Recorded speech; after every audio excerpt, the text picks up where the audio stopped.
Números capítulo 25, os que acharam digam amém, por favor. Amém. E Israel habitou em Sitim, e o povo começou a se prostituir com as filhas de Moabe, e estas convidaram o povo para sacrifícios de seus deuses, e o povo comeu e se inclinou diante dos seus deuses. E Israel se uniu a Baal Peor, e a ira do Senhor se acendeu contra Israel. E o Senhor disse a Moisés: toma todos os cabeças do povo, enforca-os perante o Senhor, diante do sol, para que a ira do Senhor possa se afastar de Israel. E Moisés disse aos juízes de Israel que cada um mate os seus homens que se juntaram a Baal Peor. E eis que veio um dos filhos de Israel e trouxe a seus irmãos uma midianita perante os olhos de Moisés e de toda a congregação dos filhos de Israel, que estavam chorando diante da porta do tabernáculo da congregação.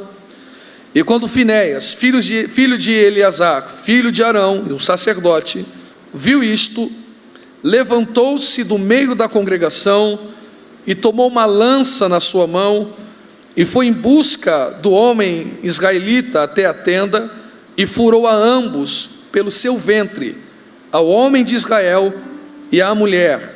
Então a praga cessou sobre os filhos de Israel, e os que morreram daquela praga foram 24.000.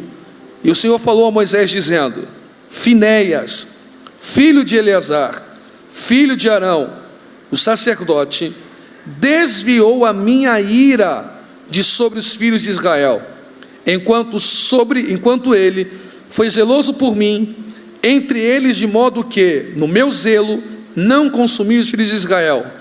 Portanto dize: eis que lhe dou o meu pacto de paz, e ele e a sua semente depois dele terão um pacto de um sacerdócio perpétuo, porque ele foi zeloso pelo seu Deus e fez expiação pelos filhos de Israel. Se você puder, diga para no mínimo 3 pessoas: temos que matar a iniquidade que é em nós. Diga para ele.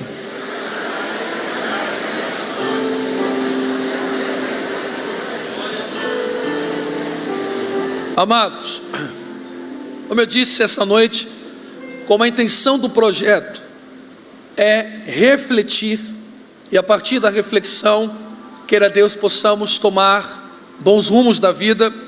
Eu vou pedir um pouquinho da sua paciência, para que possamos juntos, eu junto com você, nós criarmos uma linha de raciocínio, por meio desta linha de raciocínio, chegarmos a um objetivo ao qual Deus quer nos guiar.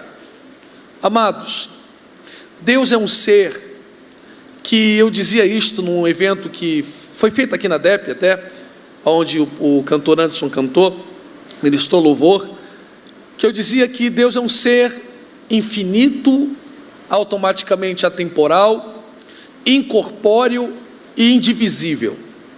É difícil essa compreensão toda, porque para nós, na realidade, nós não temos muita a concepção dessa ideia. Mas basicamente o que eu estou dizendo para você é que é impossível você ver Deus com os seus olhos. Não dá para acontecer isto. Então Deus não é uma molécula, uma partícula de alguma coisa, a qual você pode pegar uma parte, provar a sua existência, ou até mesmo experimentá-la, no sentido científico da coisa. Então a única forma de percebermos a Deus é se Deus desejar se revelar à humanidade. Se Deus não tiver o desejo de se revelar a nós, nós não teremos a capacidade de percebê-lo. E essa ação de revelação divina tem um nome, não é muito complicado, mas se chama cognoscibilidade, que vem da expressão cognição. Então Deus se permite se revelar à sua criação. Segundo um homem chamado John Wesley, ele cria um pensamento extraído, e acredito, de Armínio, da graça preveniente, chamado de quadrilátero wesleyano. O que seria a concepção do quadrilátero wesleyano? Como eu tive boa parte de uma formação ministerial na metodista, o quadrilátero wesleyano funciona assim. Quais são as maneiras que Deus se revela para a humanidade? Primeira, Eu posso conhecer Deus por meio das Escrituras, é o primeiro passo. Se a pessoa lê o texto sagrado e por meio do texto sagrado não convence que há um Deus criador de todas as coisas, eu passo a observar a criação. E observando a criação, por meio desta observação, eu passo a entender que um ser inteligente passou a criar todas essas coisas. Isso não é um resultado de um acontecimento ou de uma fórmula científica. Se a pessoa olha para a natureza e não se dá por convencido, existe a pesquisa histórica, e dentre elas uma área importante chamada de arqueologia bíblica. Então a arqueologia, quanto mais passa os anos, mais ela vai fazendo descobertas e vai provando que os textos sagrados são verdadeiros. Mas a pessoa diz, o fato de comprovar-se na história relatos, não significa que o mito, a chamada metafísica proposta pela Bíblia, seja um fato, um ato. Então, existe a experiência, a qual é comumente chamada e reconhecida por milagre. Então, se a pessoa lê o texto, não crê, olha a natureza e não crê, olha a história e não crê, existe um fato que é impossível ser discutido, que são os milagres, que é quando a mão do homem não alcança mais o objetivo, a mão de Deus vai lá e facilita com que as coisas aconteçam, ou crie possibilidades absurdas para que se concretize alguns feitos. Dito isto, a Bíblia Sagrada, dessas ações em que Deus se revela para o homem, é o ponto principal que me dá a capacidade de compreender melhor Deus. Por mais que existam pessoas aqui que aceitaram a Cristo por meio de uma cura, isto é lícito, maravilhoso. Uma pessoa que aceitou a Cristo por meio de um louvor, por meio de um abraço. Conheço muita pessoa que entrou na igreja, ganhou um abraço e não saiu mais da igreja. Mas a Bíblia Sagrada é o único ponto que faz você conhecer quais são os desígnios divinos para a humanidade.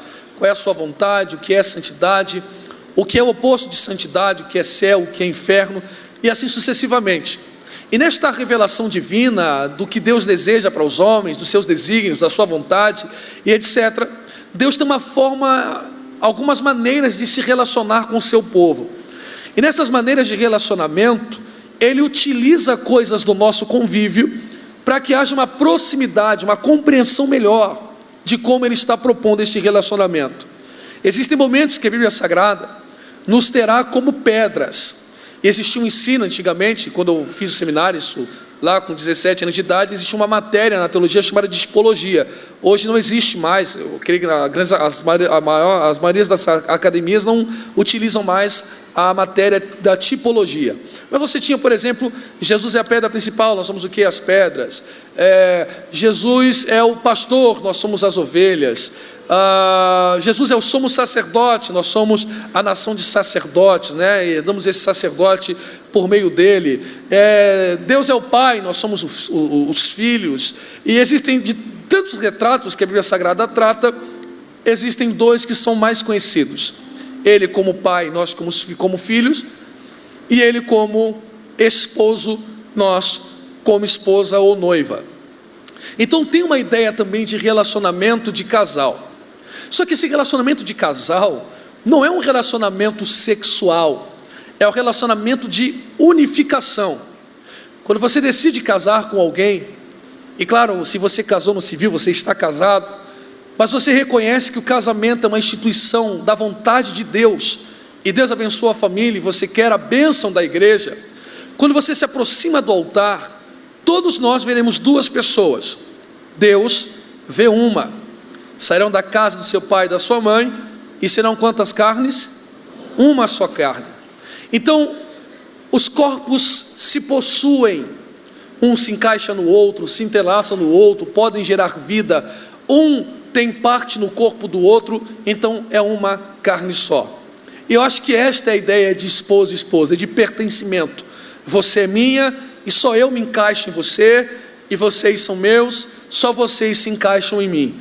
Essa ideia de encaixe. Só que partindo dessa ideia de que Deus usa coisas do nosso cotidiano, da nossa vida, para expressar seu amor, relacionamento, ciúmes, ira e etc. Na religião judaica, e as pessoas talvez acreditam que essa visão de noivo e noiva vem a partir de Cristo, você está equivocado. Já no antigo Israel, o próprio Israel se enxergava como noiva, até numa visão romântica do livro de Shir HaShirim, que é chamado Cântico dos Cânticos ou Cantares de Salomão. Israel se via como esposa e Deus como o esposo. Só que na religião judaica existe algo que eu acho muito legal e digo para os pastores que nós poderíamos colocar aqui na igreja evangélica, que é chamado de Ketubá. A Ketubá é um contrato nupcial. O que a Ketubá propõe? A Ketubá não é bíblica. Repito, a Ketubá, o contrato nupcial judaico, não é bíblico. É uma concepção rabínica, mas ela é bacana. E é bacana por quê? Porque casamento, ele não é só apenas um relacionamento em que as pessoas estão movidas apenas à paixão. Casamento existe compromisso, sinceridade, deveres, sim ou não? Então esse contrato nupcial, ele serve só como um símbolo de conscientizar o esposo de como deve proteger e prover para sua esposa, e também os deveres da esposa. Em nenhum momento aqui se expressa, como está em voga aí, principalmente pela esquerda, o tal famigerado machismo. Não tem nada disso, é apenas uma concepção de vida. Você entrou num casamento, você tem direitos e você tem deveres. E eles utilizam isso até mesmo para gabinete, para casal. Quando há crise no casamento, eles mostram um contrato, por exemplo, e dizem que você tinha consciência do que o casamento é uma união legal e uma união moral. Nós no Ocidente não temos a Ketubá, mas nosso casamento também tem um contrato, e esse contrato é um contrato moral. Só que todo casamento, para que o contrato moral funcione, por mais que não tenha um papel, por mais que não assine um simbolismo de um papel, o casamento vai além de um papel, ele vai de um aspecto moral. E o que é a moral? A moral se difere da ética. A ética basicamente é um conjunto de princípios estabelecidos para que você possa viver, na sociedade. Já a moral é diferente. A moral é a avaliação do que eu faço mediante aos princípios estabelecidos aonde estou vivendo. Eu não sei se eu fui muito claro, se foi difícil a frase que eu construí, mas eu vou deixar um pouco mais claro. Não existe moral se não houver ética. Então o que é a moral? Por exemplo, se eu vejo alguma coisa que não é minha e ninguém está vendo, aí me dá vontade de pegar o que não é meu. Por exemplo, um celular no metrô, não me pertence aquele celular. O que eu posso fazer? Resetar, tirar o chip, botar no bolso e falar: achei um celular. Achado não é roubado, é meu. Isso é questão de moral. O padrão ético não ensina isso. Ligue para a pessoa, para a mulher ou o filho, procure na agenda e devolva o celular. Então a moral é a avaliação do que eu faço com o que eu sinto. Então a moral só funciona quando ninguém está me vendo, quando há sensação de impunidade. Então, para o casamento funcionar, a base do casamento é o amor. Se eu não amar, o amor, eu acredito nisso, não sei se você pode discordar, que a paixão é o primeiro contato, mas a paixão pode gerar o amor também. Só que o amor é desprendido, não tem ciúmes, não tem guerra, e você conhece o texto. Então, se eu não amar, eu não consigo me relacionar. E eu não digo só em casamento, amizades. Se eu for narcisista, eu não vou conseguir me relacionar com amigos, namoro, noivado, trabalho. Todo relacionamento sadio tem que ter por base o amor, porque o amor não tem interesse. O amor, ele é pautado em você querer fazer o outro bem. Isto é amor. Então, nossa concepção de casamento não é casar para ser feliz, é casar para fazer feliz. Se eu não estiver disposto em fazer o meu amado estar feliz ou a minha amada, meu casamento tem uma grande margem de dar errado. Dentro dessa nossa noção clara, e que todo mundo sabe aqui de casamento, e bem romântico o que eu estou dizendo aqui, um romantismo muito claro, que é difícil se relacionar com as pessoas, mas a base de tudo isso. Se Deus é meu esposo, eu tenho uma dificuldade de me relacionar com Ele. E por que eu tenho uma dificuldade de me relacionar com Ele? Porque o meu coração é dividido no amor. Deus me ama, Deus te ama, Deus ama o seu povo de forma incondicional. expressa que Deus, seu Filho, de maneira tal, amou o mundo de maneira tal, que deu seu único Filho, para que todo aquele que nele crê não pereça, mas tenha vida. Então ele disse: o amor que eu tenho por você é sem condições. Então claro que Deus presciente sabe quando eu vou pecar, sabe ou não sabe? E você? Deus não sabe quando você vai pecar, sim ou não? Mas continua te amando. Claro que Ele é justo, e há um acerto de contas no final, mas aquele que confessa e deixa alcança a misericórdia. E Ele diz: eu quero obediência e não sacrifício, e um coração contrito e quebrantado eu não dispenso. A gente machuca o esposo todo dia, e o esposo diz: se arrepender eu te dou mais uma chance. E você erra de novo, ele diz: se você se arrependeu eu te dou mais uma chance. E você pisa na bola, e você entra aqui, cai uma lágrima, quebra o coração, o louvor esmiuça o teu peito, e você diz: me dá mais uma chance. Ele diz: eu te dou mais uma chance. Então o sangue de Cristo não parou de jorrar, ele está jorrando há mais de 2000 anos, e está lavando a gente até hoje. Vai no grito de glória a Deus por isso ou não? Essa concepção de um coração dividido e de um coração bandido não é minha. Se você ler ou anotar o Evangelho de João, no capítulo 3, versículo 19, está escrito: e a condenação é esta, que a luz veio ao mundo, e os homens amaram mais as trevas do que a luz. Primeira parte do versículo diz: e a condenação é essa, que a luz veio, mas e os homens amaram mais a luz do que as trevas. Só que a expressão, o termo amar, utilizado por Cristo em o Evangelho de João, no capítulo 3, versículo 19, tem cerca de 5 vertentes para a expressão amar. Dentre elas, o entendimento de amar ali, no grego, é compreendido como deleite. Então o que Cristo está dizendo? O esposo veio, mas a esposa não conseguia se deleitar nele. Por qual motivo? Porque o esposo era feio? Porque o esposo não é bacana? Porque o esposo não ajuda? Porque o esposo não estende a mão? Porque o esposo não diz que ama? Muito pelo contrário, ele é o esposo perfeito, que te levanta todo dia, que te enche de graça todo dia, que te ajuda todos os dias, que te ampara todos os dias. Então por que a gente não se deleita nesse marido? E o versículo termina: porque as suas obras são más. O versículo 19, que termina com as obras más, é uma referência. Eu fiz a anotação aqui do grego, porque eu não entendo muito de grego, sou estudante de hebraico. Tem uma concepção de referência de julgar as coisas como certo e errado, julgadas pela lei moral.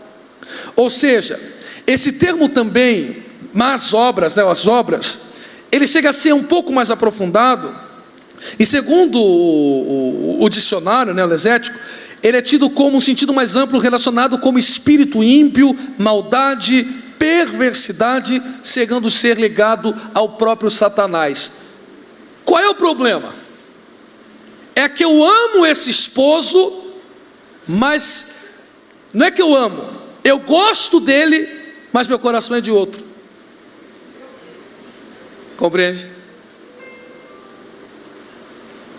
O casamento é bom, mas ele é bom pela conveniência.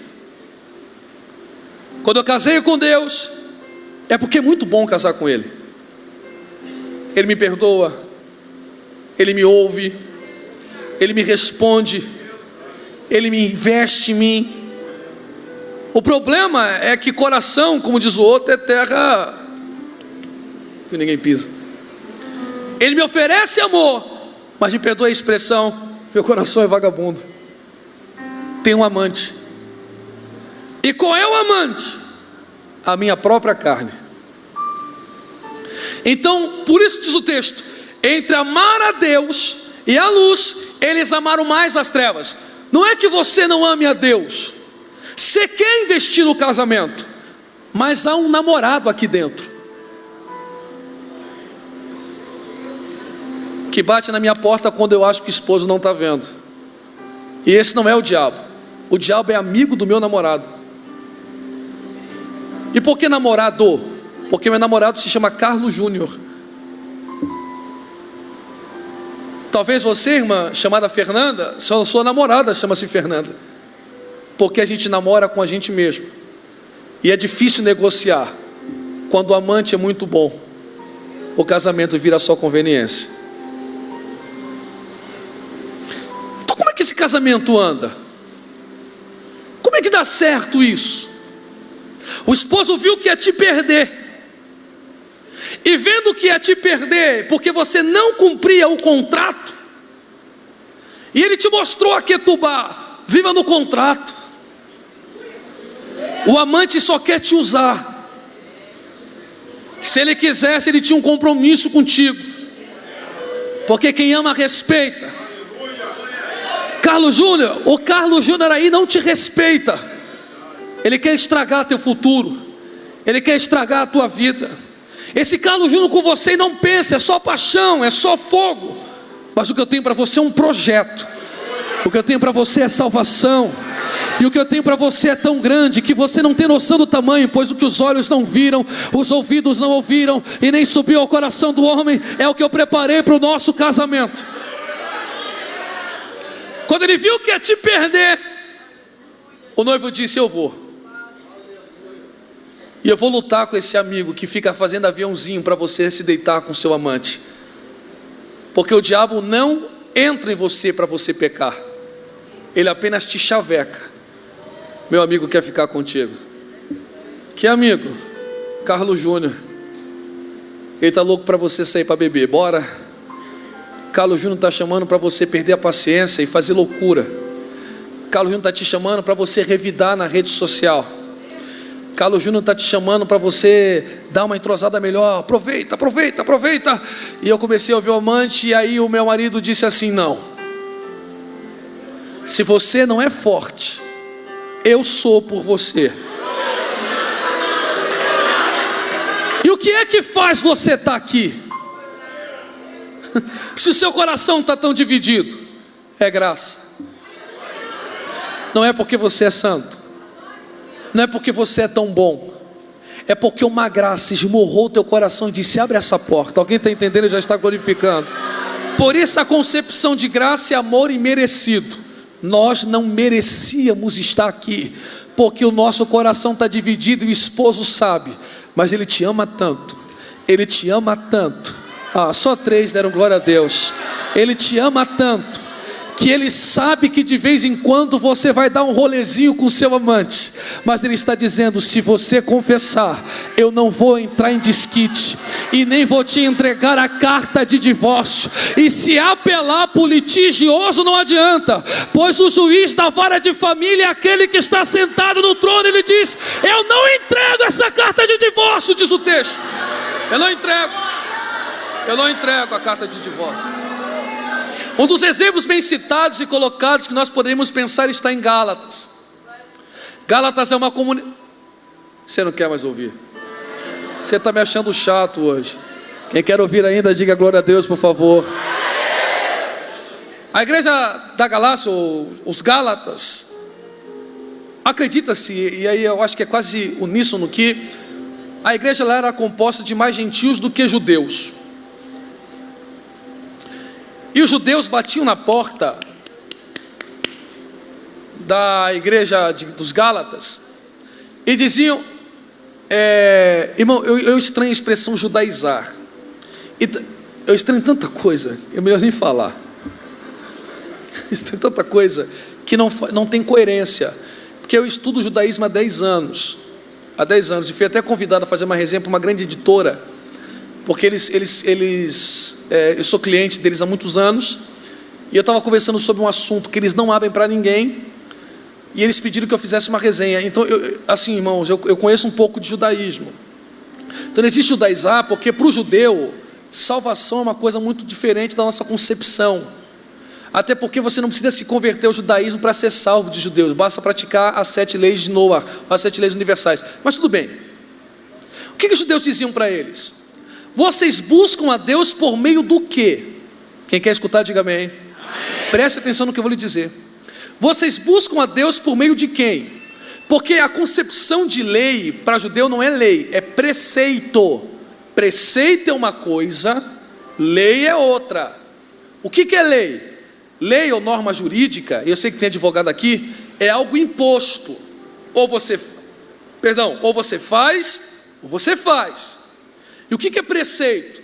É aquilo que é aconselhável você fazer. Mas aquilo que você faz tem ônus e bônus. E Deus deixa muito claro: eu não quero que você faça, mas se você fizer, tem ônus ou bônus. A decisão é sua. E o que os judeus dizem? Não dá para se relacionar com ele fora de obediência, porque a expressão ordenar vem do hebraico letzavot. Letzavot deriva do radical que significa ligar. Então eu só me conecto com Deus se eu me submeto à obediência dele. Isso é óbvio. O que conecta uma pessoa a outra é a obediência. Um manda, o outro se sujeita, e aquele que manda, quem manda matar, também comete o crime. Sim ou não? Porque um está conectado ao outro, tanto quem executa quanto quem planeja. Não tem diferença. Ok? Dito isso, os judeus estão dizendo assim para eles: se não for pela lei, pelo contrato não vai.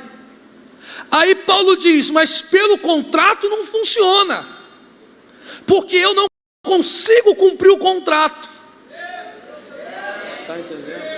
E se eu for no contrato, ele já tinha se divorciado.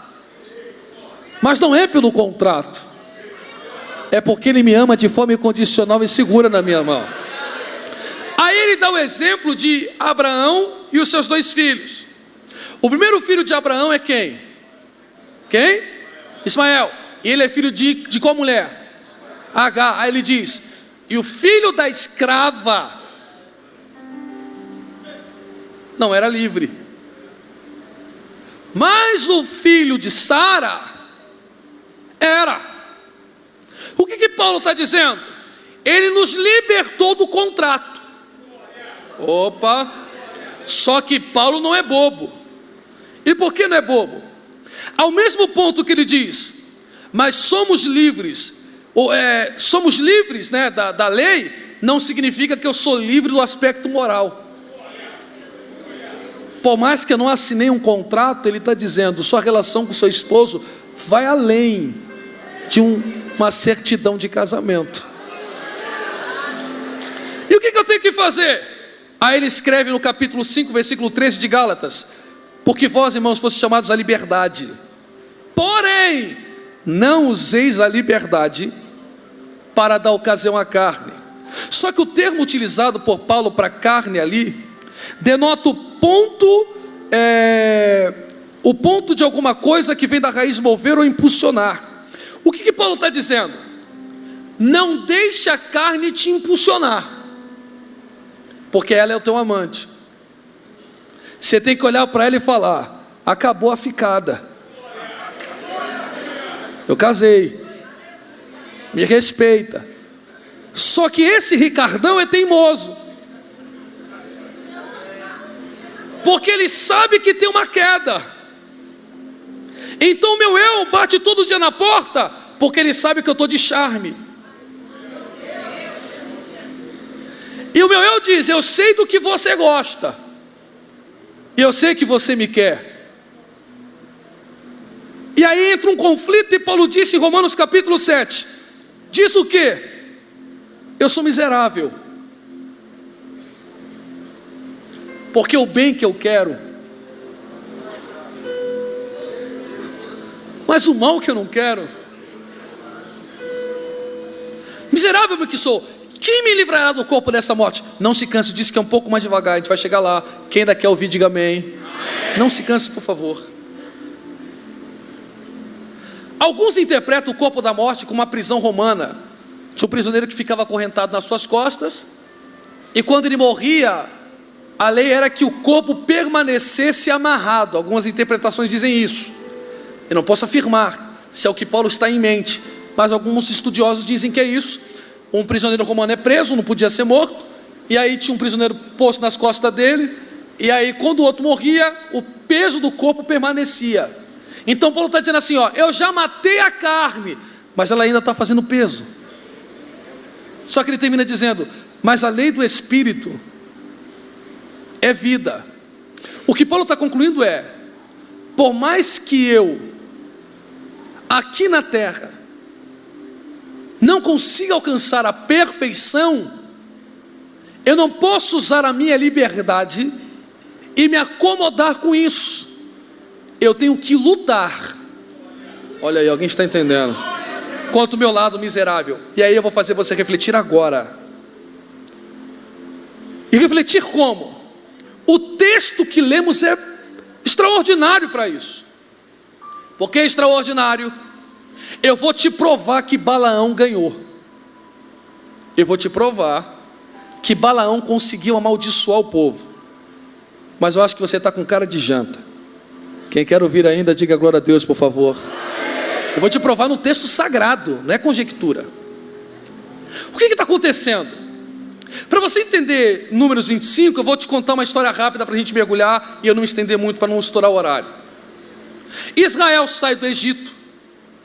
E o Egito era, irmãos, quem olhasse para o Egito antigo, dizia o seguinte, todos os estudiosos dizem o seguinte, olhar para o Egito já era um recado. O que o Egito estava dizendo? Não mexa com a gente, não vai dar certo. Quando Deus envergonha o Egito e os deuses do Egito e tira o povo possuído por fazenda, as nações temiam, diz o texto sagrado. Claro. E qual é a ideia de Balaque, rei dos Moabitas, rei de Moabe? Ele chama Balaão, e para você que não sabe, Balaão não é profeta de Baal, é profeta de Deus, diz o texto sagrado. Ele é profeta de Deus mesmo, ok? A história judaica diz o seguinte, que Balaão é neto de Labão, e já tinha uma rixa com Israel, por causa que quando ele vai embora e as ovelhas dele malhadas ficavam puras. Então Balaão é um profeta de Deus. Ele é mercenário, aí é uma coisa, mas tanto que ele diz para Balaque, só vou profetizar o que Deus botar na minha boca. E é o que ele faz. Agora presta atenção. Balaque chega em Balaão e disse assim, eu quero te contratar. Por quê? Porque o que está sobre Israel não é físico. Tem alguma coisa sobre esse povo da DEP. Não é possível. Todo mundo para baixo, a DEP para cima. Desemprego aumentando e portas se abrindo. Então o que está sobre eles não é currículo. O que está sobre eles não é remédio. É o esposo. Então eu quero arrumar um jeito de tirar o esposo da jogada, porque o esposo é forte. Aí Balaão disse, o que você quer que eu faça? Ele desamaldiçoa. Olha a ideia de Balaque, se eu afetar espiritualmente, embaixo eles perdem. Eu vou repetir para você gravar uma frase no seu coração. Isso aqui não é real. Real que você não está vendo. Porque Paulo disse, nele existimos, respiramos, Isso aqui só existe porque ele sustenta a existência dessas coisas. Compreende? Então Deus é mais real do que isso aqui. O que Balaque está dizendo? Se eu desligar eles do marido, as coisas embaixo não vão dar certo. E aí eu vou invadir, vou vencer eles. Aí Balaão disse, por mim, tudo bem. Só que eu só vou falar o que ele botar na minha boca. Está fechado. Quando ele abre a boca para amaldiçoar, você conhece o texto. Deus troca o chip e diz, na minha esposa.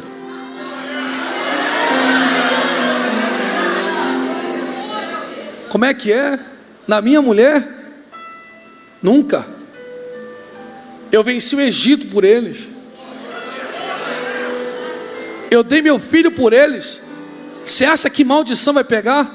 Aí Balaão diz assim, ó, contra a DEP não há encantamento. Não há encantamento. Balaque fica furioso e diz assim para Balaão, te contratei e foi mal furada. Aí Balaão disse assim, eu disse que para amaldiçoar eu só falaria o que ele botasse na minha boca, e não dá para amaldiçoar o que Deus quis fazer bendito. Quer um conselho de Deus para a sua vida? Não ofenda a religião de ninguém, irmão. Não tem necessidade. Não, vou fazer a campanha da quebra de maldição. Está perdendo tempo. Contra a tua vida, depois do sangue de Jesus, Não há encantamento, não há figas, não há sapo. Quem está entendendo, abre a boca e dá uma rajada. Se você é dele, não há encantamento. Só que como Balaão conhece o marido, ele diz assim, mas eu tenho uma tática. Porque o marido deles é ciumento. Irmão, e quando Deus usa a expressão ciumento, é ciumento mesmo. No texto sagrado é ciumento. Ao ponto de ele pega Ezequiel pelo cabelo e diz assim, olha lá o que o povo está fazendo. É ciúmes de verdade. Eles têm ciúmes de você. Aí ele diz assim, vamos colocar o Ricardão no meio. Vamos colocar uma tchutchuca ali no meio. Como? Ele diz assim, me dê 7 mulheres. E uma delas é a filha do próprio Balaque. E ele envia as mulheres, o nome dessa mulher é Cosbi. A mulher naquele tempo, depois da guerra, virava espólio de guerra. Não era pecado você contrair casamento com ela no Antigo Testamento. Só que elas estão usando porque o culto de Baal Peor é um culto de sexo. Então ela está usando o sexo para fazer Israel se curvar a Baal. E os israelitas caem nessa conversa. Quando eles começam a cair para Baal Peor, Deus ficou com ciúme e disse, não quero mais saber da minha esposa. O que eu faço então? Mato o que está matando eles. Enforca todo mundo. Aonde? Para todo mundo ver, enforca. Enquanto, imagina a cena, hein? Os príncipes das tribos sendo enforcados em praça pública. Um da tribo de Simeão pegou na mão de Cosme, todo mundo chorando porque está vendo gente morrendo. Imagina a cena, corpo pendurado, o camarada está tão doido que ele não está mais horrorizado com o resultado do pecado, ele se acostumou com o efeito. Opa! Ele não se espanta mais. Ele pega na mão de Cosbe, entra na tenda, e quando entra na tenda, na frente de todo mundo, começa a ter relação sexual, e o povo fica olhando. Aí Finés diz, aqui não. Opa!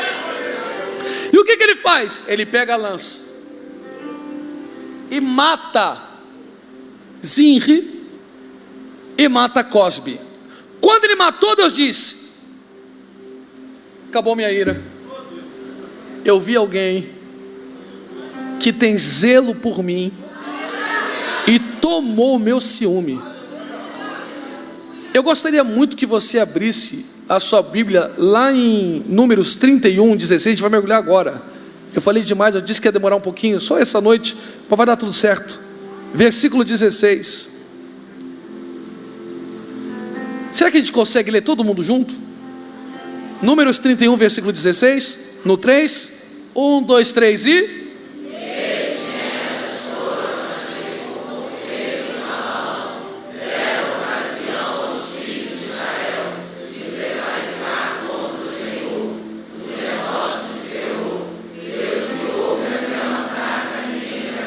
Sabe que Balaão descobriu? Não dá para atingir a Adep do lado de fora.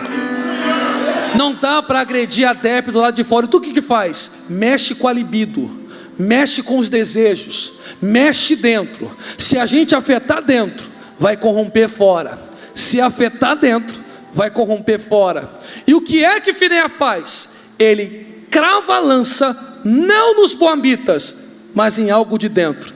E ele diz, se é o que está dentro, que está me matando e me separando de Deus, eu estou disposto a cravar a lança nisso. Só que a palavra Simeão vem de duas palavras no hebraico, Sham Avon, que significa existe iniquidade. Lembrando que a expressão Simeão deriva do hebraico da palavra ouvir. Quando ele enfia a lança em Simeão, ele está dizendo, para não perder o meu marido. Opa!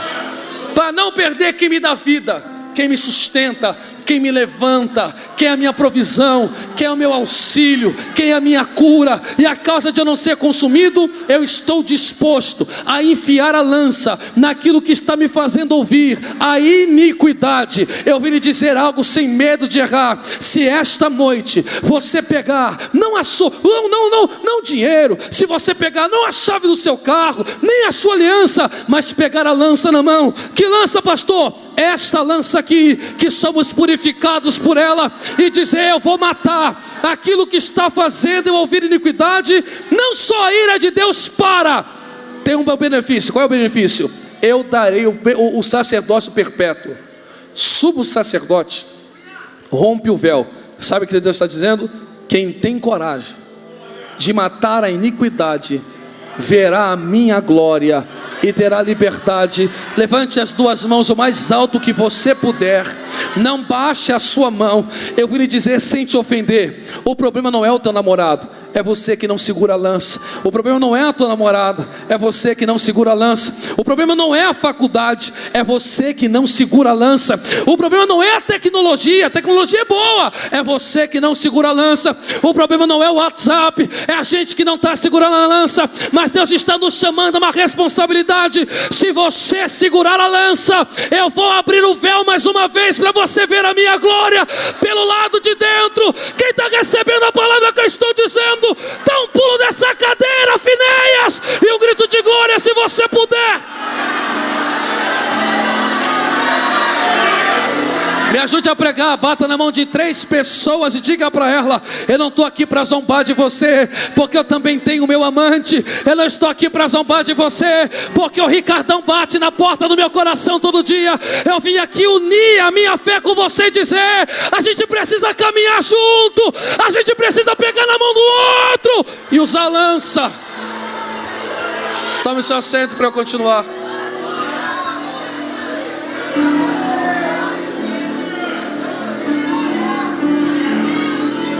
Aleluia.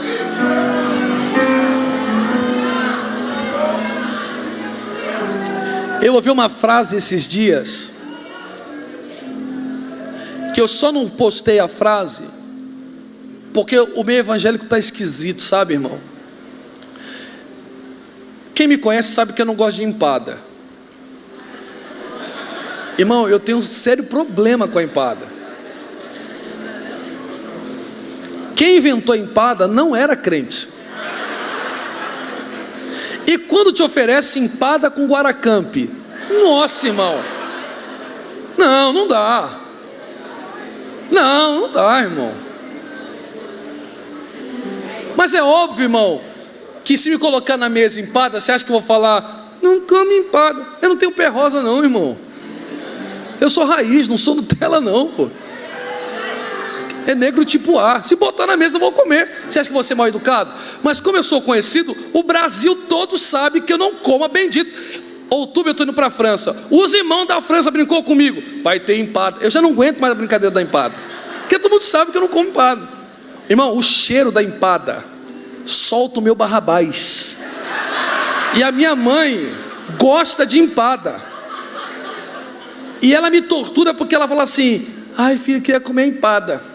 E eu tenho que comprar o cheiro da empada, já me dá um negócio. Irmão, eu não sei o que é. Todo mundo tem um negócio que não come, sim ou não? Sim. Aí eu bati uma foto bateram uma foto minha, eu com uma expressão muito séria. E eu, irmão, irmão, vou repetir o que eu disse terça-feira. Eu não estou nem aí. Eu não vim pintar para você um anjo com auréola. Eu gosto de zoar, eu gosto de brincar, eu gosto de rir. Então se brincar comigo, eu vou repostar. Eu não estou nem aí, irmão. Não, você é um pastor. Sou um pastor, mas sou ser humano. Isso aqui é uma credencial. Então eu brinco mesmo, boto o vídeo lá do pessoal rindo de coisa de evangélico engraçado, tô nem aí. E eu comecei a postar, porque começaram a fazer um monte de meme, irmão. Olha, me gastaram o dia inteiro. E eu rindo, eu estava me divertindo com aquilo. Que era uma brincadeira com respeito, tipo, minha cara, quer ver uma que eu achei engraçada? Minha cara quando louvor de 2 horas e palavra de 30 minutos. Aí eu te disse assim, minha cara quando o pregador prega heresia. Minha cara quando... aí colocaram assim, minha cara quando eu vejo empada.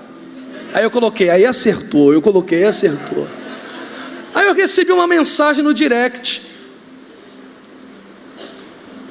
qual é o problema com a empada? Sério?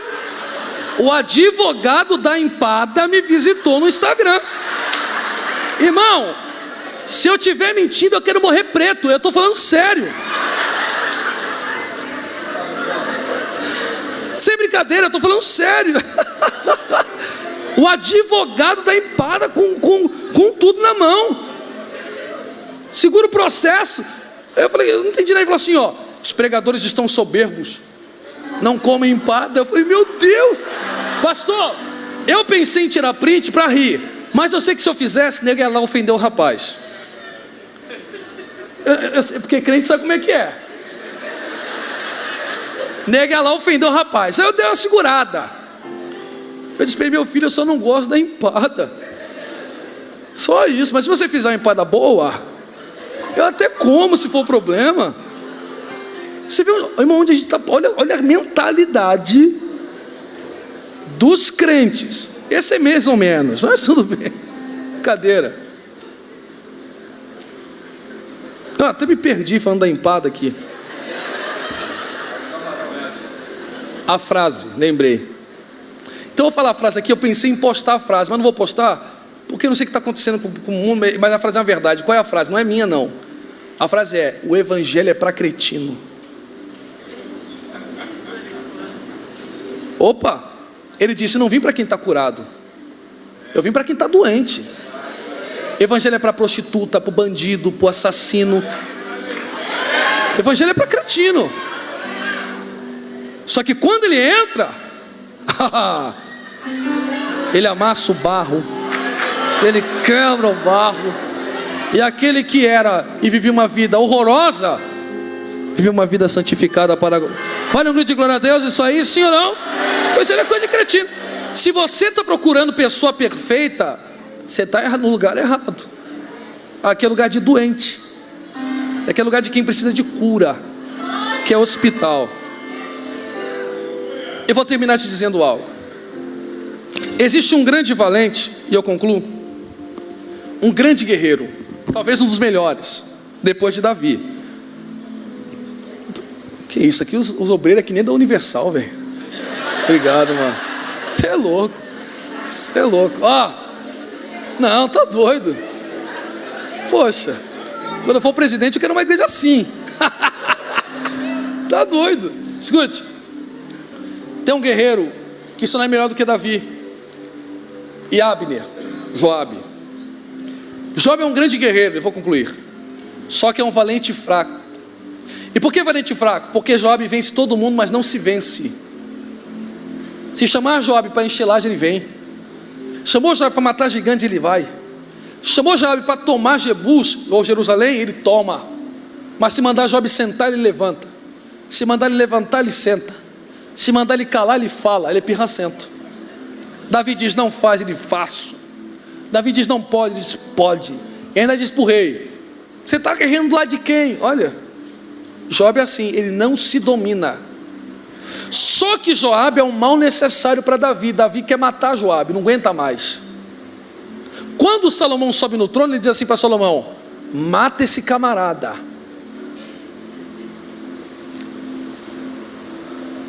Seu amigo, mata Joabe, do sangue escorrer pela cabeça.